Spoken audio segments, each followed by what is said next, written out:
قربت میں تبدیل ہو جائے. یعنی میلوں کا جو سفر ہے اور سات سمندر کے پار کا جو سفر ہے، کسی دور میں مہینوں لگ جایا کرتے تھے، اب وہ گھنٹوں میں تبدیل ہو گیا. مہینوں کا سفر گھنٹوں میں تبدیل ہو گیا اور گھنٹوں کا سفر منٹوں میں تبدیل ہو گیا. گویا کہ دونوں اللہ کے نبی نے جو پیشی گوئیاں کی کہ جب لوہا آپس میں بات کرنے لگ جائے اور جب دوریاں قربت میں بدل جائیں تو سمجھ لو قیامت آپ کے سر پہ ہے. قیامت آپ کے سر پہ، آپ قیامت کی دہلیز میں داخل ہو چکے ہیں. اور آپ دیکھیں کہ کس قدر زبردست طریقے سے اس موبائل کا رواج ہے کہ یہ اتنی خطرناک چیز بن چکی ہے جس کو ہم نے اپنے اولاد تک کے لیے، اولادوں کو ہم نے باقاعدہ گفٹ دینا شروع کر دیا ہے کہ اس کی اگر بڑے بڑے ماہرین فن جب ہم ان کو سنتے ہیں اور ان کو دیکھتے ہیں تو ضرورت تو کم، نقصان 99% زیادہ نکلتا ہے. ہماری نسل اس موبائل کی وجہ سے، ہماری نسل کی جو روح ہے، جو اسکرپٹ ہے، وہ ختم ہو گئی. جو ان کی بدھیمانی تھی، جو ان کی دماغ کی دل و دماغ کی جو توانائی تھی، جو دماغ کی جو تقویت تھی، وہ ختم ہو گئی. میموری لو ہو گئی. جو میموری کی جو کیپیسٹی تھی وہ بالکل ختم ہو گئی. جو یادداشت تھی، ہر انسان جس کو دیکھو وہ اپنے لیپ ٹاپ اور موبائل کے ذریعے سے اس کو بنانے کی کوشش کرتا ہے. جو دماغی جو توازن تھا وہ سر پڑ گیا، مدھم پڑ گیا، بالکل ٹھیکا. ایک وقت ایسا تھا کہ انسان اپنے دماغ سے بہت بڑے ایجادات کیا کرتا تھا، اپنے دماغ کی مہارت سے بڑے بڑے کارنامے انجام دیے ہیں. لیکن اس کے بعد آج یہ دور ایسا آیا کہ اس موبائل نے ہمیں ٹھنڈا کر دیا، سرد کر دیا.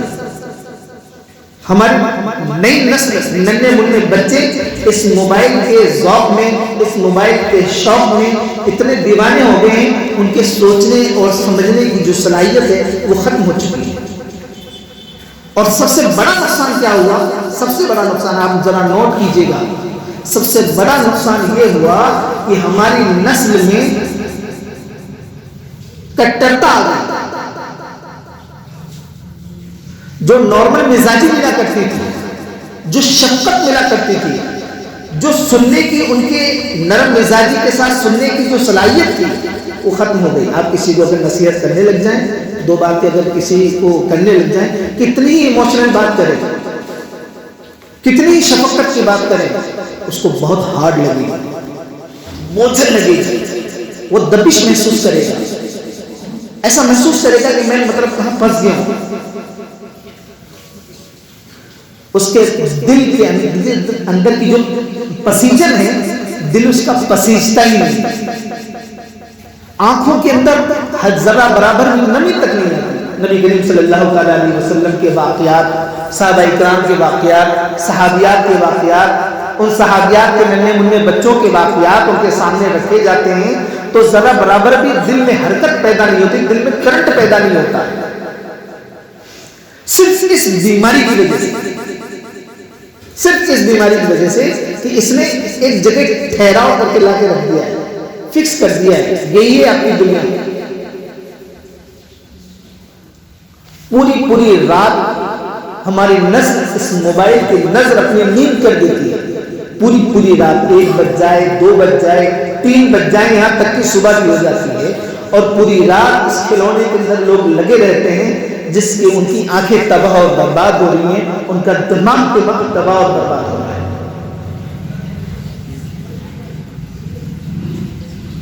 اس کے اندر کی فحاشی دیکھ کر کے ہمارا بچہ پاگل ہوا ہے.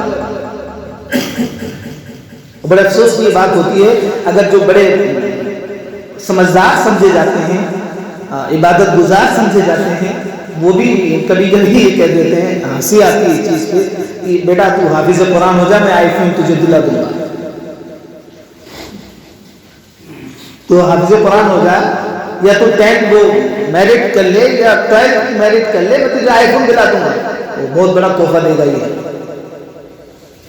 تو جو آپ نے وہ حافظ قرآن بنایا یا آپ نے جو بھی اس کے اندر ٹیلنٹ پیدا کیا، آپ نے اس کے ہاتھ موبائل دے کر اس کو تباہ کر دیا، ختم کر دیا آپ نے اس کو، جو بھی آپ نے کمایا تھا سب ختم کر دیا، کچھ بھی باقی نہیں بچے گا۔ تو ابھی بھی آپ سب ذمہ دار ہیں، ابھی بھی کچھ بھی نہیں بگڑا ہے، ابھی بھی ریموٹ کنٹرول ہمارے ہاتھ میں ہے۔ اپنے بچوں کو موبائل کی دنیا سے دور رکھیں، محبت سے، اخلاق سے، پیار سے، جیسے بھی مانے ان کو روکنے کی کوشش کیجیے، ورنہ اللہ معاف کرے تو جوئے اور سٹے کھیلے جا رہے ہیں تباہ کے۔ سمجھدار لوگ بھی بڑے باذوق ہو کر اس کو بڑے فخر کے ساتھ، اللہ مجھے معاف کرے، اس سے دوری اختیار کیجیے۔ ہم بھی اس چیز کی مہم چلائیں، آپ بھی اس چیز کی مہم چلائیں، اپنے گھر کے اندر اس بات کی مہم چلائیں، اپنے پڑوسیوں کے ساتھ اخلاقی طور پر مہم چلائیں کہ بچوں کو اس سے دور رکھیے، نشے کی لت سے دور رکھیے، جوئے کی لت سے دور رکھیے۔ اس سے بڑے بڑے تباہ کن فیصلے آ رہے ہیں، اس لیے جہاں تک ممکن ہو سکے کہ اللہ کے نبی نے، یہ ہم نے تو آج پکڑا ہے، میرے نبی نے 1400 سال پہلے اس کی پیشن گوئیاں دی ہیں۔ ایک وقت ایسا تھا کہ یہاں بزرگ بھی بیٹھے ہوئے ہیں، وہ ہم سے زیادہ تجربے کار ہیں، کہ ایک وقت ایسا تھا کہ بچہ 6 سال کا ہو جاتا تھا، 7 سال کا ہو جاتا تھا، 5 سال کا ہو جاتا تھا تو چڈی بنیان میں گھومتا تھا، اس کو کوئی فرق نہیں پڑتا تھا، اس کو کوئی ذرا برابر بھی کوئی احساس نہیں ہوتا تھا۔ لیکن اس کھلونے نے ہمارے اندر کے جراثیم کو اتنا تیزی سے ابھارنا اسٹارٹ کیا ہے کہ ہمارا آج 1 سال کا بچہ ہر بھلی بات چیز کو سمجھتا ہے۔ ہو سکتا ہے وہ بول نہیں سکتا، لیکن اپنی آنکھ سے اور اپنے کان سے ہر اچھی بات کو اور بری بات کو سمجھ رہا ہے۔ اور اگر سمجھ نہ رہا ہوتا، یہ سنت بھی جناب حضرت یوسف علیہ السلام کے زمانے سے پیدا ہوئی، جب حضرت یوسف علیہ السلام کی پاک دامنی کا ثبوت اللہ رب العزت نے ایک معصوم بچے سے دلوایا تھا۔ اس لیے میرے بھائی بزرگوں دوستوں، اس بیماری سے ہم لوگ دور رہیں، کم سے کم ضرورت کے تحت اس کو استعمال کریں اور دل و دماغ سے اس کو درکنار رکھیں، اپنے بچوں کو خاص طور سے بالکل قطعی طور پر چھونے نہ دیں، تاکہ ان کے اندر صلاحیتیں بیدار ہیں۔ ان کو اندر اسپورٹس کے ذریعے سے دلائیے، کبڈی کھلوائیے، گیم کھلوائیے، دوڑ بھاگ کی ورزش کروائیے، ان کے بدن سے پسینے چھلوائیے، ایسے کھیل کھلوائیے، ایسے کھیل نہ کھلوائیے موبائل سے کہ ان کو ایک جگہ بالکل فکس کر دیں، برف کے سلے کی طرح بالکل سخت، ایسا نہ کیجیے۔ اللہ تعالیٰ عمل کی توفیق عطا فرمائے۔